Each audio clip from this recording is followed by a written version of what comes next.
Okay, so we are recording. Welcome to Building Capacity to Support Volunteers, our first webinar for volunteer management course. We have an exciting lineup for you guys today. We have Steve McCurley with us, and we click to the slide so you can see his lovely face. Steve's in Olympia, Washington, and Erica and I are here in Portland, Oregon. And we're really excited that you guys are able to join us for the first webinar. We know people are busy, so it's great that you could come on and be here for the live session. So the presenter today, Steve, is an internationally known trainer and speaker in the field of effective volunteer effective volunteer involvement, as well as the author of our course text, Volunteer Management. And he will join us today, as I said, from Olympia, Washington. So do you want to say hello, Steve? Hi, guys. Hi, Steve. We're hearing a lot more from Steve in a few minutes, but let's cover a few housekeeping items first. So with the housekeeping slide, asking folks to mute your phone if you have that option. You can also do this by right-clicking on the phone icon next to your name in the participant panel. And it looks like several people have already muted their phones.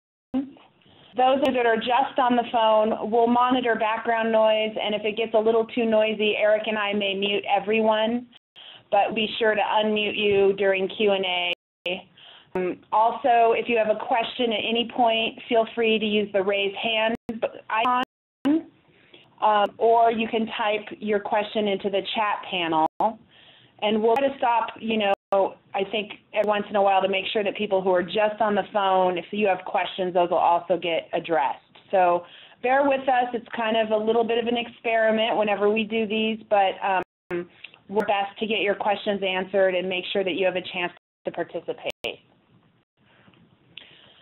Okay, if for some reason you get disconnected, we've noticed that WebEx is pretty good about prompting you and saying you've been disconnected, click here to get started again. But that doesn't work. You can always follow along on the PDF of the slides, which are posted on the Moodle site for this assignment. And I also emailed them to you guys this morning with the reminder. Okay, we may have a little time to do some whiteboard activity, and if we do, using these tools down here for it, and we'll explain that a little more once we get to that activity. So we're excited to get started here. Let's go to our next slide. Steve and Eric and I put together a list of questions so they could learn even more about your guys' site. So what I'm going to do is launch a poll to learn a little bit more about you guys. So I'm doing that now. Haley and Jennifer, we're sorry to be able to see the poll. We're just asking a few questions about the service site where you're working as VISTAs. So, for example, whether organization has a volunteer program or not, how many volunteers are involved, etc. Okay. At this point, folks that are in WebEx should be seeing a poll on the right-hand side of your screen, and if you're not seeing it, you may need to click on the little arrow next to the polling sidebar.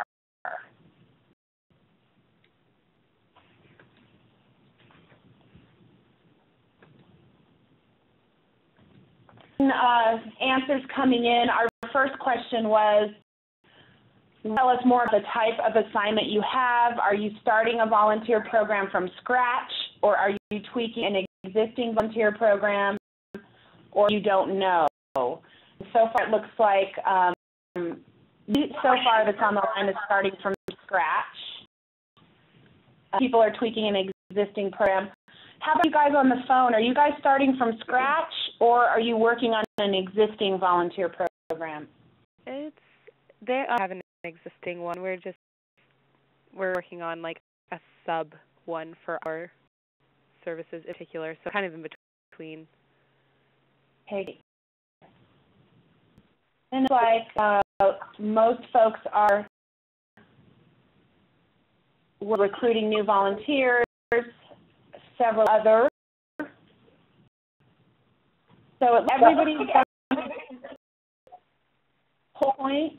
Hi, Amy. Yes. This is Michelle. That question didn't quite apply to me. I am working for an association of volunteer centers, and I'm not directly starting a volunteer program. We're tweaking one as opposed to building capacity for the association. Okay, what tweaks will you be making? Getting them to share best practices, really trying to bring value to the association. Share best practices on recruitment and retention, finding programs that some of the volunteer centers are already offering so that those programs might be replicated, poverty-related programs might be replicated in other parts of the state, those kinds of things. Right. So at this point, we published the poll, so you guys should be able to see that. Thanks for participating. I'm going to go ahead and pass both the controls as well as the presentation over to Steve, who's going to take it away from here. So, Steve, let me just pass you the ball. And it's all yours, Steve. We're excited to hear from you. Thanks, and welcome again, guys. Got a small enough group that we're actually going to be able to do this in a much more interactive way. And I will actually, from time to time, try to haul in you guys who are just on the phone, but throw in things as you want to go. I want to do three things in terms of topical areas for this presentation. One is we're going to talk a little bit about the nature of what most of you are doing and about building trust and credibility so that people will actually let you do it. We're going to talk a bit about what to look for inside the organization in terms of capacity and readiness, and those actually apply whether you're starting something new or to change some of the practices or improve some of the practices that are already there. Last, we're going to talk a little bit about a subject that will show up periodically in these webinars, which is trying to get the organization to think more about involving volunteers in not the traditional ways they've been involving them, but in ways that really do produce an impact for the organization. To say all this, I'm actually going to try to show you the approach that is likely to get the most cooperation from the people in the organization, a little bit about how you engender that cooperation, and a bit about some of the problems you can encounter as you are attempting to really involve other people in helping you accomplish stuff. In the outside world, what we'll be talking about the framework of doing consulting. And let me say up front that consulting has a bad name, usually because typically people tend to think of it as it's carrying expensive briefcases who shoot in, drop things on people, and then leave. And we take a very different approach from that. It's actually a way to think about involving other people in solving problems. And it focuses on helping those people identify what will be workable solutions from their standpoint.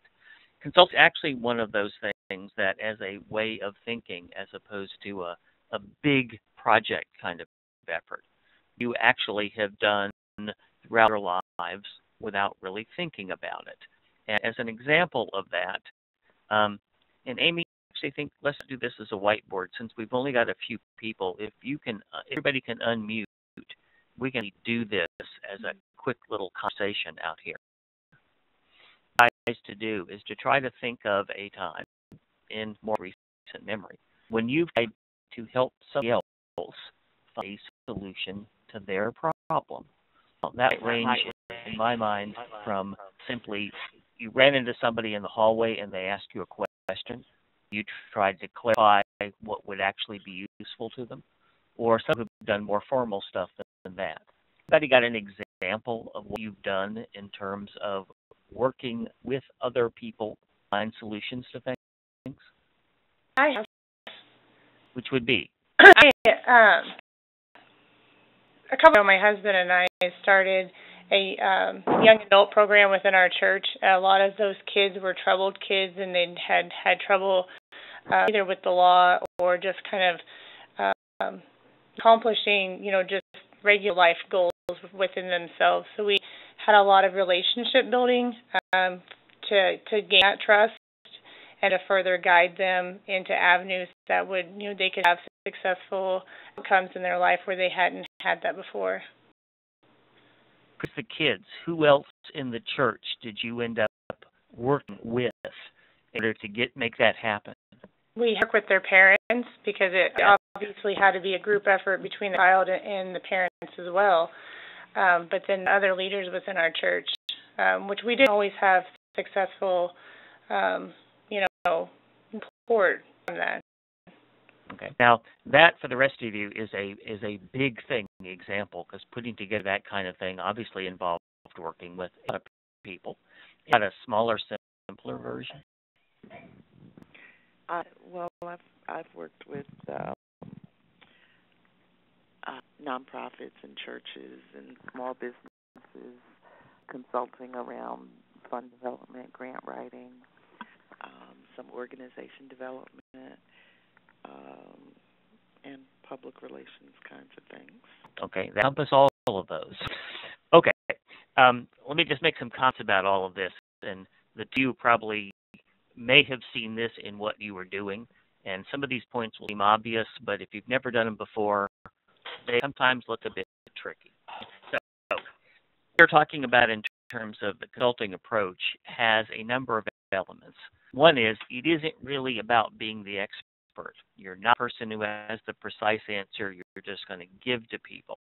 Instead, what you are actually trying to do is be more of a facilitator or a catalyst, where you help those people identify what would be their answer. And the rationale for that is just the blatant part of human nature. That people are more likely to have an affection for stuff that they think they had some shaping of, which is why we use the phrase, help them identify their answer, not your answer for doing things. So as the person who's there, you've got the ability to talk to people, gather information, be the facilitator or the catalyst, and help make things happen. Now, for that, you can mostly use what people in the organization already know, even when occasionally they don't realize it. A little of what you know, and basically act as a way to focus all that information and get people to then do something with it. And very often what you'll find in organizations is that you're in situations that everybody knows about. Everybody had already thought of what a potential answer for, and very often they'll be in agreement. So haven't done anything. And the reason for that is that, particularly in busy nonprofits, for problems, there is time to fit to them. So part of what your role is to provide opportunity for somebody who's got the time to put all that stuff together. That is the obvious answer to everybody. And then you help do the work to get that sort of thing launched and started, turned from something we know about to something that we actually do something about. Very different kind of thing. And as is commonly the case in this, knowing how to ask the right questions is actually more important than knowing the right answers. The questions are what involve people, get ideas into the mix, give a better sense that you find a common solution that people are going to buy into, and merely the process of asking questions will tend to generate some pressure in the organization to actually do something with questions and with the answers that you've come up with and all about that. So put it in a shorter, simpler way. Consulting is about talking to people in an organized fashion, planning out what you do, putting what you learn together, and putting that into some sort of plan or proposal that sort of walks people through how we're going to do all this stuff. We're going to do, who's going to do it, who's going to be responsible for it. Now, make that seem slightly easy, but there are, in fact, some hard bits of doing that who've done this before to chime in on. One is that very often people will have a vague notion of what they want to do, but it will be vague. It'll be sort of, we have this thing in mind we want to get to, but we haven't thought through all the things that might be required to do it. And all that stuff is still vague. What they'll all have, but they often will not directly tell you, is a sharp notion of what they don't want to have happen. Fears, things that could blow up. And only if you kind of dig for those things will people then tell you, well, I don't know exactly what I want, but I got a clear idea of the things I don't want to see as you go through this process. So you have to work a little bit with people to see both sides of their equation. Things they don't want, maybe things they're actually slightly reluctant to tell you. Let me get back to the example for the person who's working with the Association of Volunteer Centers, a group that I've worked with a lot over the years. Inside of the state, there are always these little political things happening where you might theoretically expect everybody to play nice, but is always the case when you have real kind of programs. There's sort of weird politics that comes into play and all of that. So if you simply ask people, what do you want done, they'll tell you some things, but there are things they won't tell you because they don't want to speak against somebody else because that's politically wrong, or they know there are different camps in this and they don't want to be identified in one of them or the other. So occasionally, as I say, you have to do a little work in order to get people to be willing to share information with you.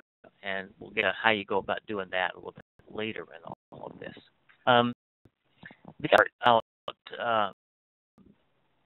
aspect of consulting is that if you're new at it, you'll tend to focus on the problem or the issue that was presented to you. And you'll try to think, how do I come up with the solution to that particular kind of thing?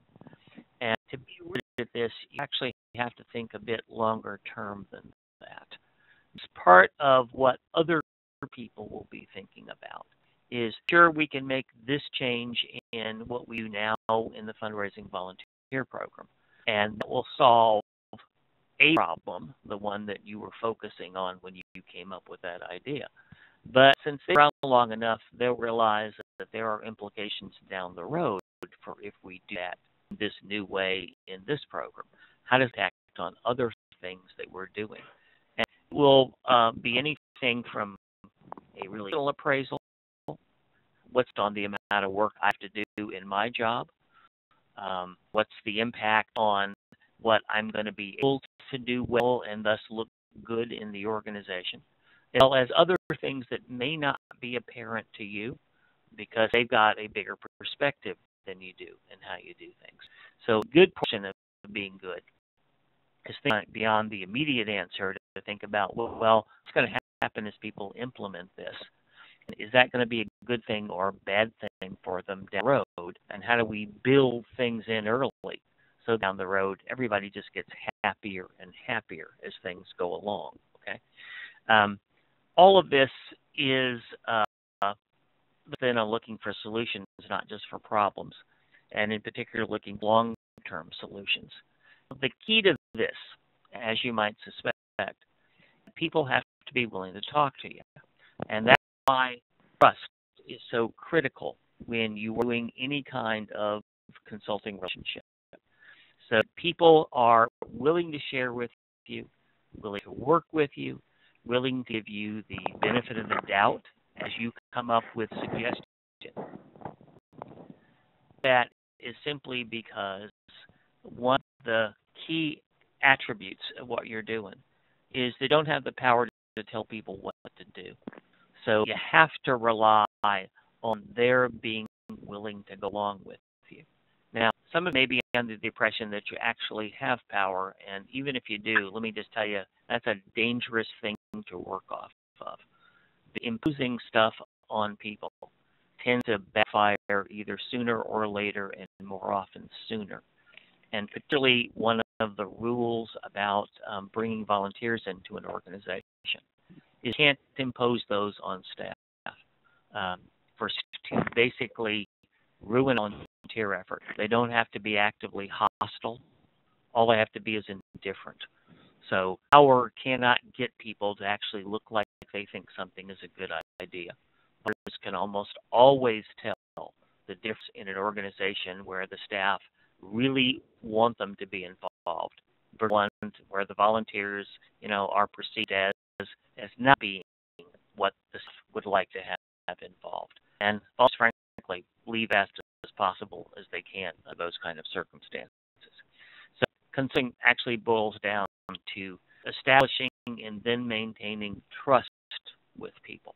So a couple of tips on that will link back to stuff you'll see, I think, next week, Amy, in the course materials and a case study that you're going to see about building trust inside the organization. Those things that's based on emotion have usually a fact list or check-off list in our brain about people, and you add them all up and then basically give people a numerical score and say, I trust you, I don't trust you. Sometimes it is based on pure emotion, no logic, no reason. It's just simple, immediately look trustable, others don't.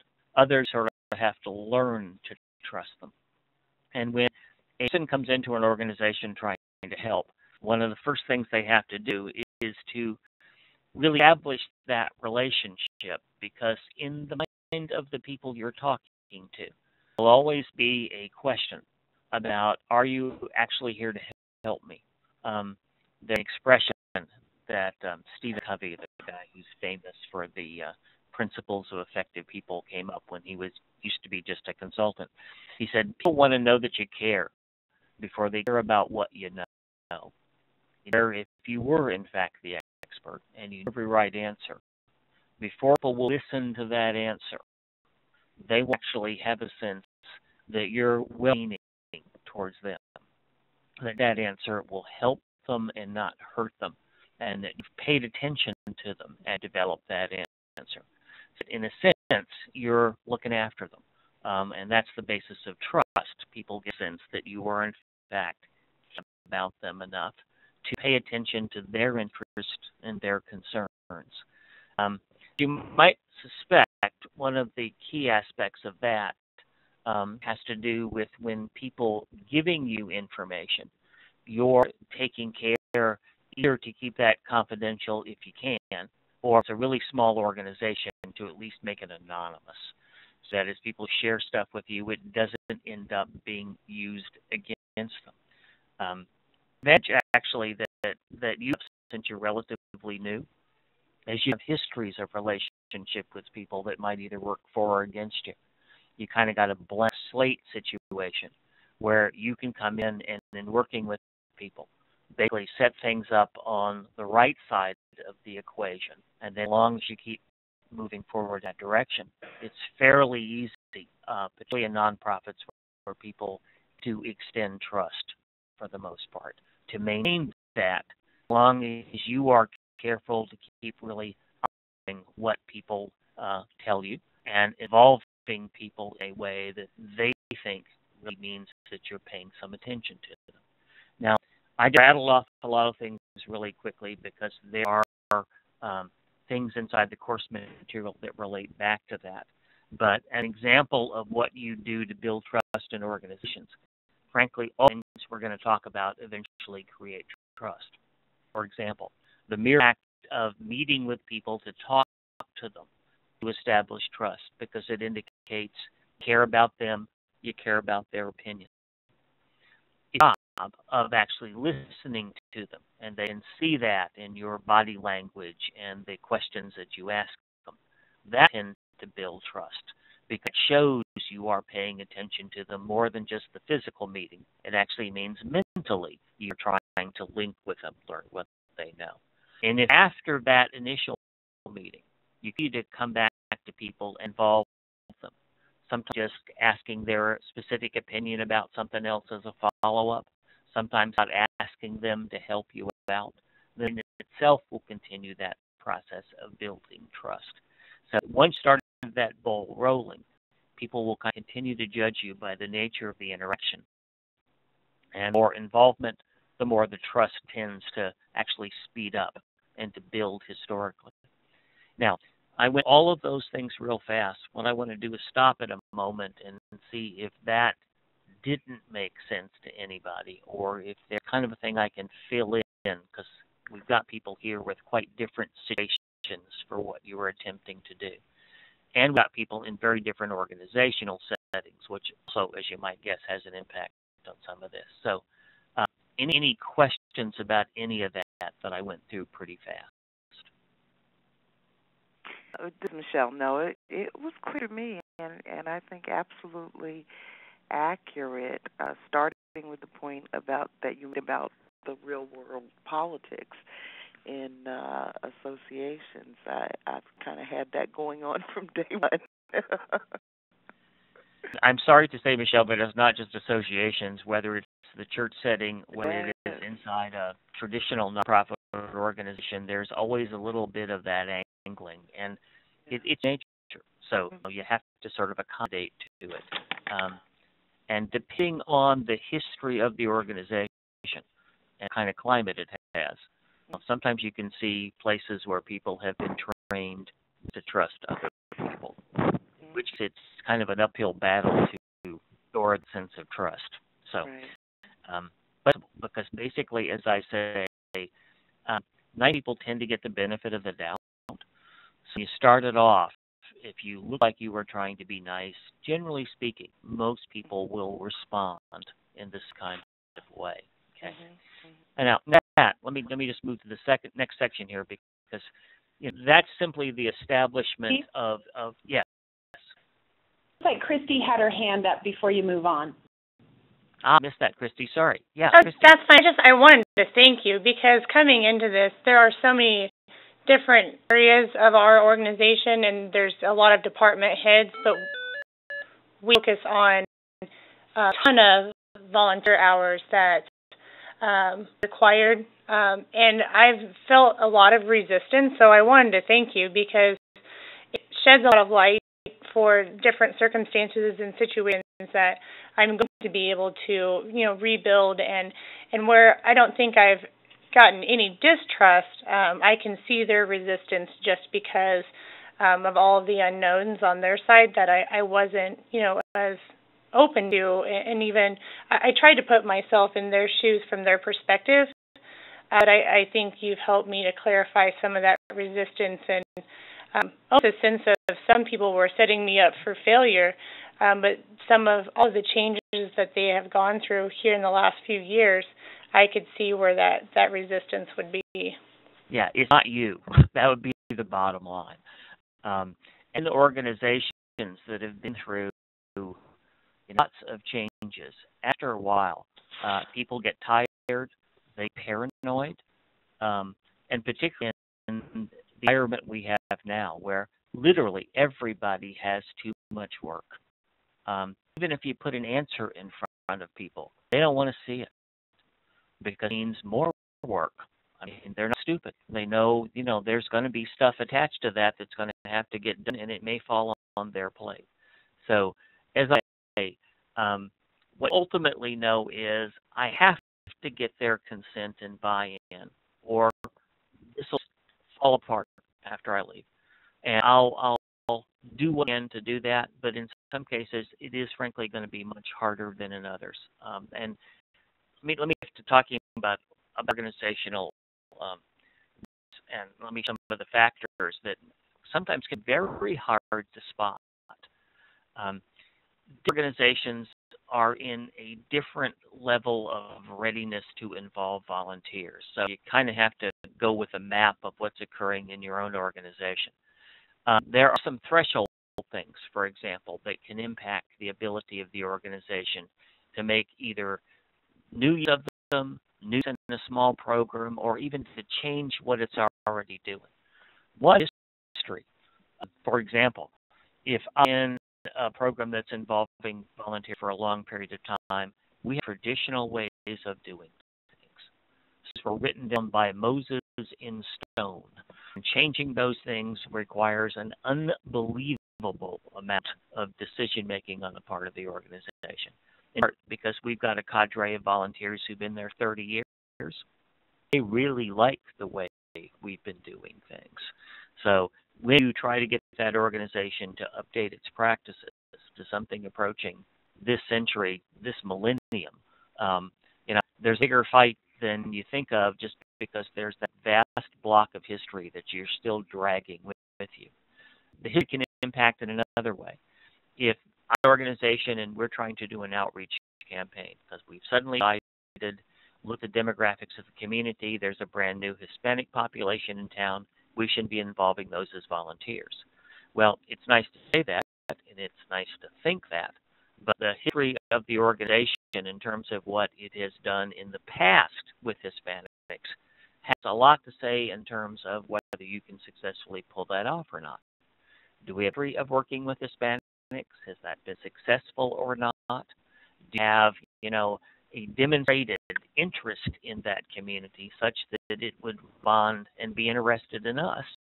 Or basically, do we have nothing to stand on in terms of being connected with the Hispanic community?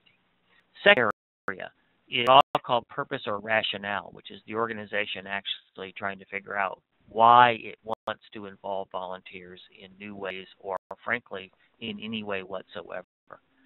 The organizations do a bad job of trying to upgrade their use of volunteers, partially because some of them just perceive the need for it. Some of them don't think they ought to have volunteers at all. Some of them are okay with the way they've used volunteers for the last 20 years, even though that's mostly irrelevant to the mission of the organization. Some just frankly have what you can only describe as a lack of imagination, not because they're dumb, but just because this isn't an area they know much about. So the good part of organizational readiness that you'll discover is trying to find really a way to explain to those in the organization why this is a really good idea, what's going to help, what impact it's going to have on the mission of the organization, and on the way that the staff go about doing their work and are successful in doing that work. So linking volunteers to something that people say, yeah, that makes sense. That's rationale. Let's keep forward with that. And most organizations, to be blunt, don't have one of those. Many organizations have volunteers because 4 years ago, somebody said, go out, round up a small herd. They got one. They've been there since then, but they haven't really taken a look at whether that's precisely what the organization really needs. That some of you have already run into are the existing attitudes both of staff and volunteers, or the overall climate of the organization, with to volunteers in general, or changing and updating the way it does business. Some of these will simply be, as I said, they're tired, so anything new is an uphill battle. Some of this may be very concrete fears. In organizations these days, there are fears about bringing volunteers in because a lot of staff have lost paid jobs. And even though we can say that's definitely not something that's going to happen, that's still going to be a fear. People wait and see whether that's really true and how we go about doing things.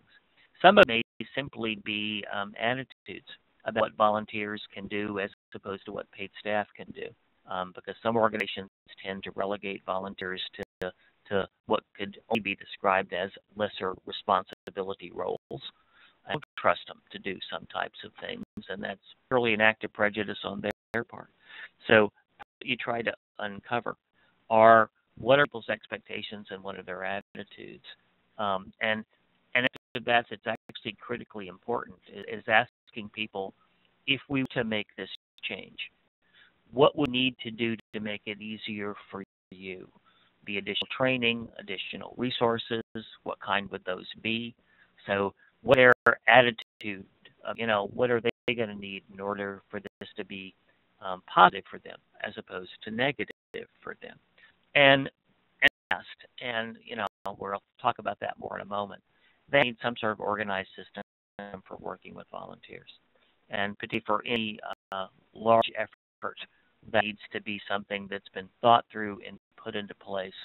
And quite frankly, even in organizations that have been around for a while and have volunteer programs, there are a lot of programs operating without a good volunteer management infrastructure. So don't be surprised if you run into one from time to time. We'll focus on that for a moment and let me ask for another voice drop-in kind of thing, because this is an area you guys have experience with. Based on your experience, what do you think are the key things that have to happen in a volunteer program? The key elements or the key parts? Anybody got one?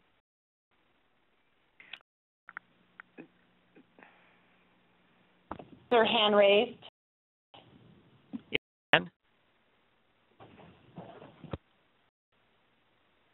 And?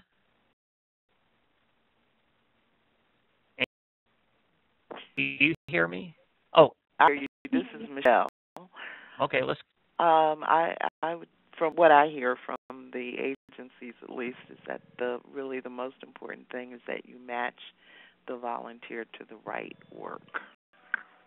Okay, that is absolutely correct. Is a very key and frankly often overlooked one. Christy, what about you? Consistency. Yeah, any particular consistency come to mind in that? Throughout the organization, again, with so many departments here, even though it may vary within each department, but consistency throughout the organization of how volunteers are recruited, just the processes and procedures of everything, that it would be consistent with each department head and in each area. Yeah, that would be a perfect example of one that actually is to identify, easy for everybody to agree to in theory, and really difficult to get different sections to change the way they've been doing things so that they're more consistent. Because everybody tends to like their way, and sometimes they're too happy. But as you say, volunteers will notice differential treatment, and quite frankly, they won't like it after a period of time. And we're trying to you into this.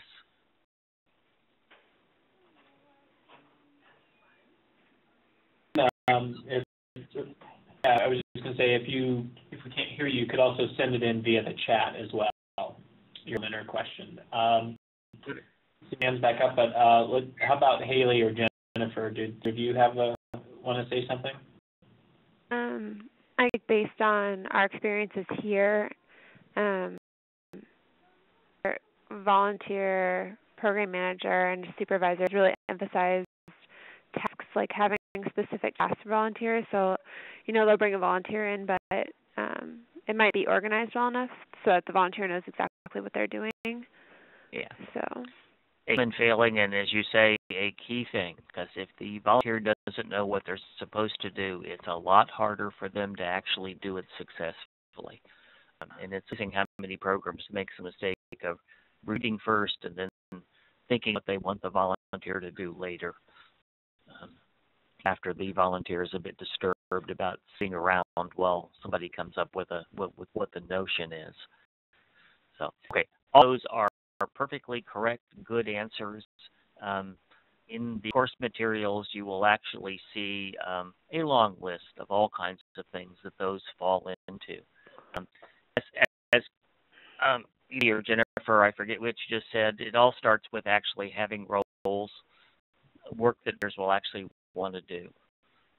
And then finding people who actually want to do those, through the screening and the matching process to make sure that we somebody in the role they actually are willing to perform, happy to perform, and have the ability to perform.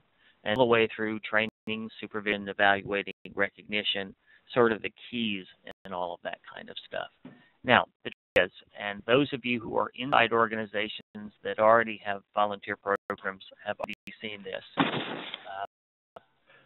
Depending on the size of the organization, the type of the volunteer effort, even in a big organization with different volunteer programs, that sub-effort, how you do each of those can vary widely. They may be something that is done on a fairly casual basis. If all I do is involve volunteers in a fundraising event once a year, that's a very different kind of thing. If I'm negotiation, when I'm actually dealing with what are more people who view themselves as members, not as volunteers sometimes for the role they're portraying, that's a different kind of thing. So you adjust those to what you got, and what people are trying to do. Answer systems, it's actually smart to have more bureaucracy and standardization. To go back to what was said earlier, you like to have common practices across the organization because that makes more sense to the volunteers. We're being treated the same way. We go through the same processes. We have the same abilities. We have the same rules to live by. So we don't have to keep thinking of things in different ways. And it's fairly common in organizations to volunteers to be involved in different kind of ways. So you can imagine how confusing it is for them. They're having to follow one set of rules in one project, a different set of rules in another project, and an entirely different set of rules someplace else. Not a good way to motivate people to want to be involved in things. In a smaller system, often and sometimes quite successfully, we just make things up as we go along. We'll have very loose rules, very loose systems, because we're small enough where basically that works. We got a group of people who can get together. Everybody will be up to speed on what's happening, help decide what's happening, and then they'll go do it out there. But rule of thumb, the bigger it is, the more somebody has to do the fine-tuned planning and all of that, okay? So all that structural stuff gets adjusted to the size. There are other elements I want to mention briefly that are critical these days. One is internet capacity and some sophistication on the part of the staff. And bad news, which some of you have actually already discovered in your organizations, is that many nonprofits, computer savvy, actually suffering because potential volunteers are far more savvy and have much better equipment than the organization does. And that's a thing that has to change. Otherwise, there are going to be some big problems because that internet capacity in particular is the way people link to the world these days. The other thing is that we have to make sure that somebody continues to pay attention to managing the effort. Somebody has to assume responsibility for thinking about the volunteer effort, paying attention to it. There are lots of options to that. Many organizations have full-time or part-time coordinated volunteers. That's what they do. More probably have a staff person who has lots of other duties, but part of that is in fact making whatever they are doing in the volunteer effort as part of those duties. There are a number of organizations these days have volunteers who help manage the volunteer efforts inside the thing. The alternative that isn't good is you being talked into being the manager of volunteers for the effort on an ongoing basis, because that's not part of what your role is supposed to be. So them to increase capacity so that someone can do these kinds of things, okay?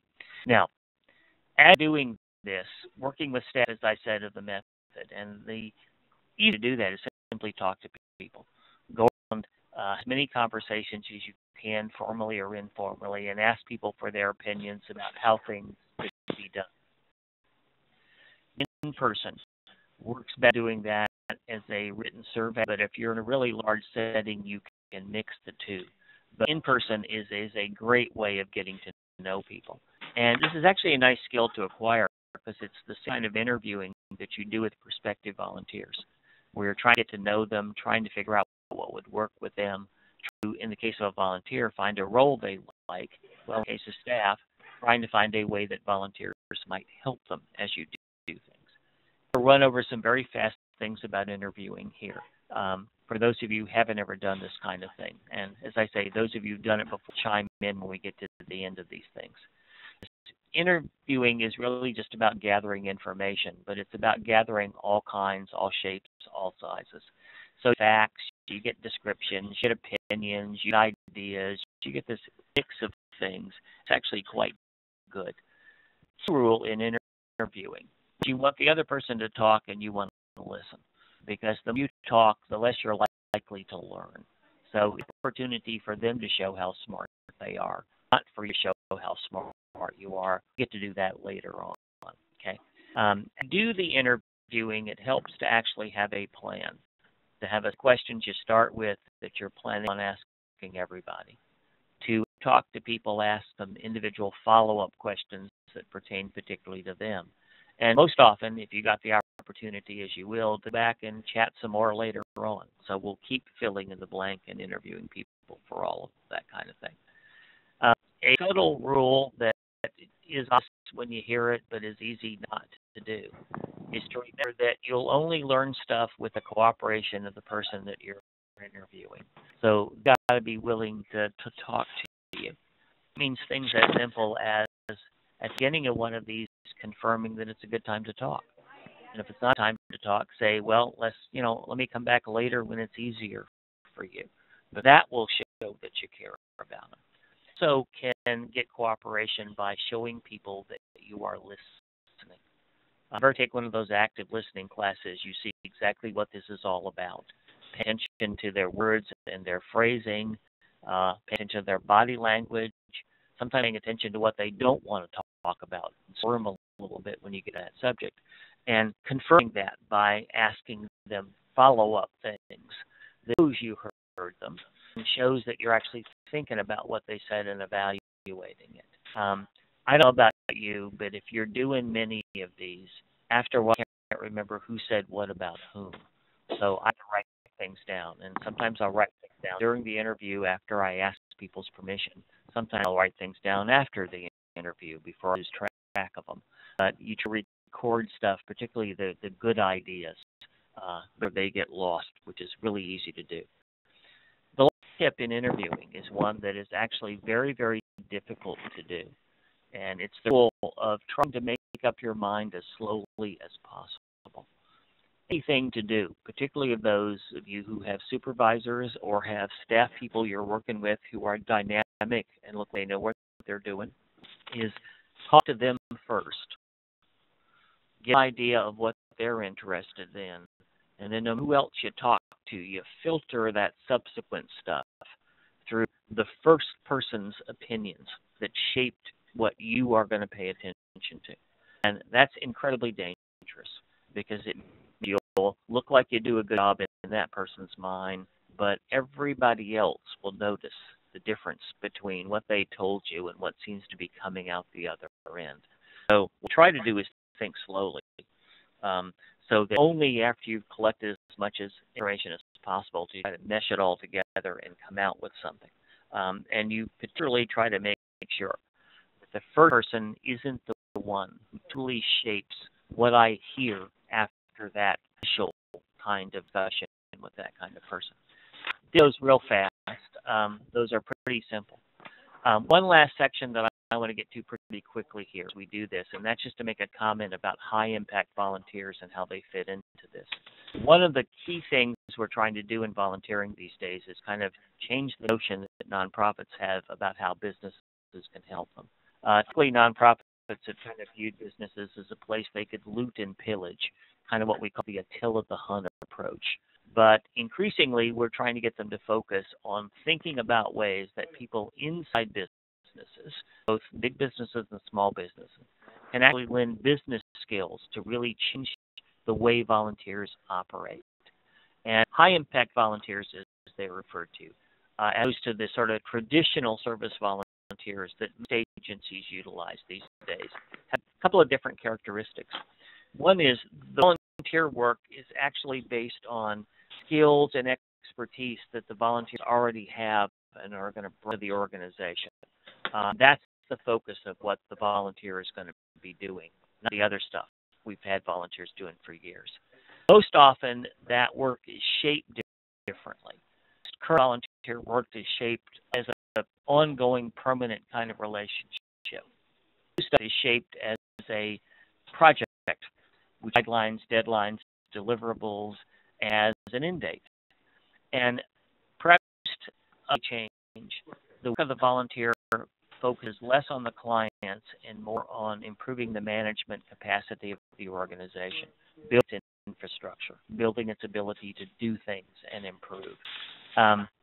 We know a couple of things about this. We know that most volunteers would prefer work that is structured this way, that's around their skills. We know that most corporations would actually prefer to have their volunteers doing this kind of thing. And we know, unfortunately, that most organizations don't work this way. Only 15% of the volunteers think their workplace skills have anything to do with what they're doing as a volunteer, which is a big mismatch. A ton of organizations now out there that are basically designed to help people find these high-skilled volunteers. And when I do the thing on recruitment, I'll come back to these. So there are lots of easy ways to connect with this that unfortunately most nonprofit organizations don't know about. Let me, for the purpose of what you're going to be doing as you interview staff next week, just give a way to think about this. We tend not to think about volunteers in a rational kind of way. A rational way of thinking about volunteers would be to view them the same way we view budgeting in an organization. In budgeting, you basically say, we have $100,000. Where to put it so it does the most good? What can we spend it on so that we get the most return? Now, you could think about volunteers the same way, as an investment, that people have given X amount of time. We've got the ability to manage so many of them. We have them doing, and what would we be spending our resources to manage them doing that gets the greatest return? So a thought exercise to run by people is, if you have 5 volunteers and you wanted to get the most from those volunteers, what to do that was most helpful for the organization? How could they really improve the functioning of the organization over the long run? And that's something you must actually run by people as you interview them, because in itself is a good way of focusing on high-end projects. An example of some of the things that might show up, this is from the Catchafire matching group of kind of open projects it's soliciting volunteers for right now. Website design, social media planning, board member search strategies, event publicity, market research, video editing to upgrade PR materials, logo design, really concrete kind of stuff that you can see. We know that one value of this approach is that the kind of those volunteers would be rendering is a lot more valuable in monetary terms than many of them would otherwise be asked to do, probably on a 10-to-1 ratio. And equally know from retention statistics that if we can involve volunteers in utilizing their skills, they're twice as likely to stay with the organization. And that's a really good thing to be building people towards, okay? Quick couple of items of advice. One is rule in volunteer programs is that quality is more important than quantity. Create quality experience, quantity automatically happens. All you do is focus on numbers. What will tend to happen is things won't work well, and things will not be high quality, and that will ultimately reduce the quantity thing. A small success is better than a large failure. If you can find something useful to do, even if it's a little thing, talk organization into doing that, you should feel good about what you've been able to accomplish. This rule to use as you go along is to lowball people in terms of what your expectations are. Nobody ever disappointed if the product at the end is better than they thought it was going to be. So under promise, over deliver. And my favorite piece of advice is from Leonardo da Vinci, who once said, try to avoid experiments, the results of which die with the experimenter. What happens in your assignment shouldn't require your death or much pain on your part. So try to be careful in what you're doing, and involving people is a great way to make it a safer experience for them and for you.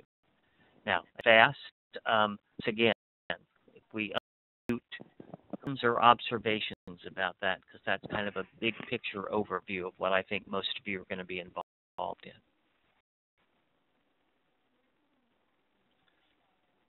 Patient, one of you will break under the pressure and actually say something. I'm breaking. I just want to say thank you. I think overall the presentation was great and relevant to my work and informative, and that's it. Find more stuff in the course materials, but thank you, Michelle. Anybody else have either a comment or a question? Because there are lots of things we have not covered in overview things.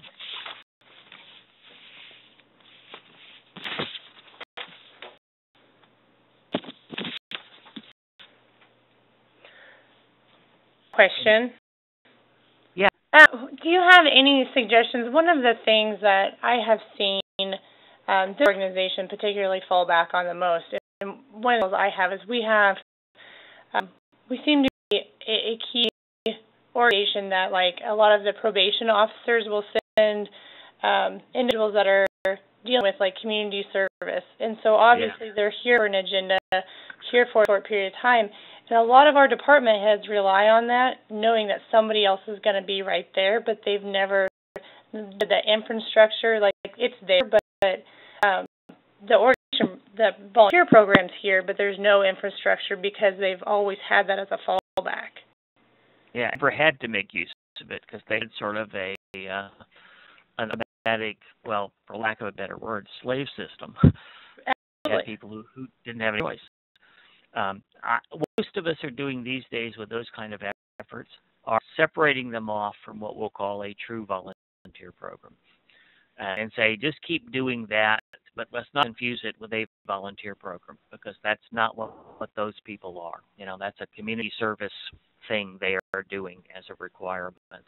If you have a volunteer program, let's go back to talk about what's necessary to do that, which are all of the elements out there.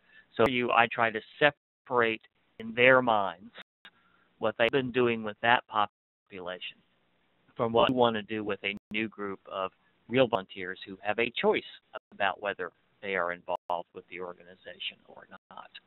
Because the two really are different, you know, and mixing them, they have different motivations, they have all kinds of differences that really make them too dissimilar to put in the same pot.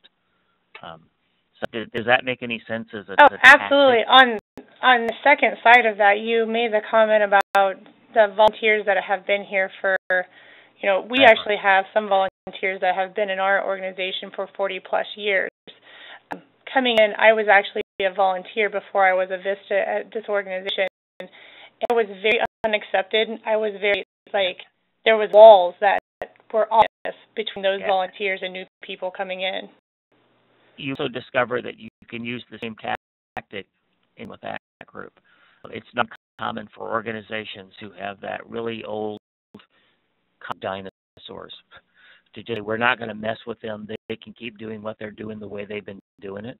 But we'll create another volunteer program for younger people or for this other type of population and build that program around those because they're the future. And politically, that's an easier thing for people to do. And it still honors the contributions of that group of long-term volunteers.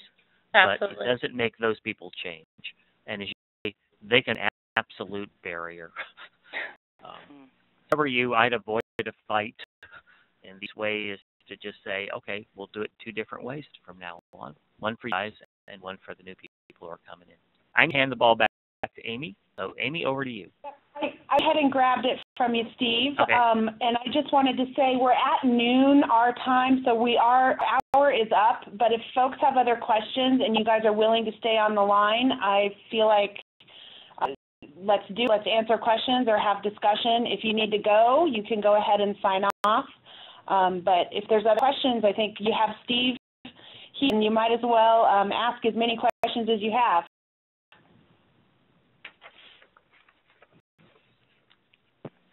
Okay, well, I'm going to hang up, but again, it was great. Thank you. Michelle. Okay, bye. Questions or comments or reflections that you guys want to share before we formally end the presentation?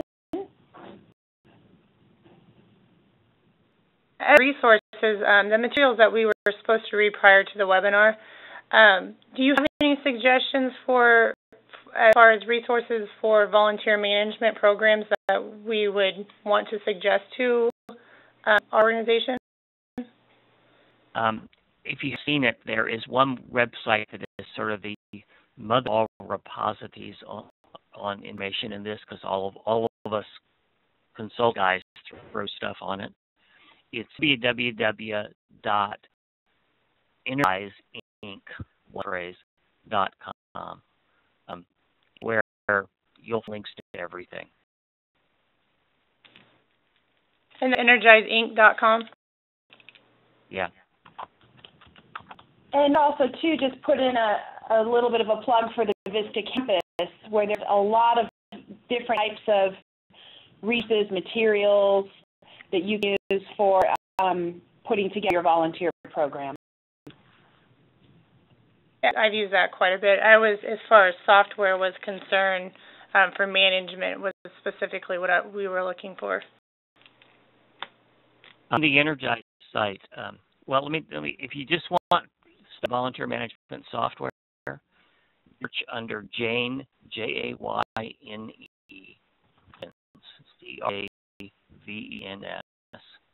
management software. Jayne actually keeps a somewhat updated list of the packages that are out there with some interesting opinions about what and what isn't. And Can you spell that one more time for us, Steve? Yeah. I wanted to put it in the chat panel. Jayne's name was, spell it one more time. Jayne, Jayne, CRAVENS,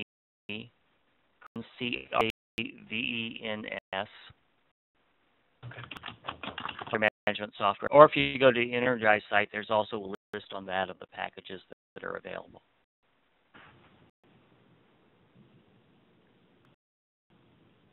Any questions or comments from folks?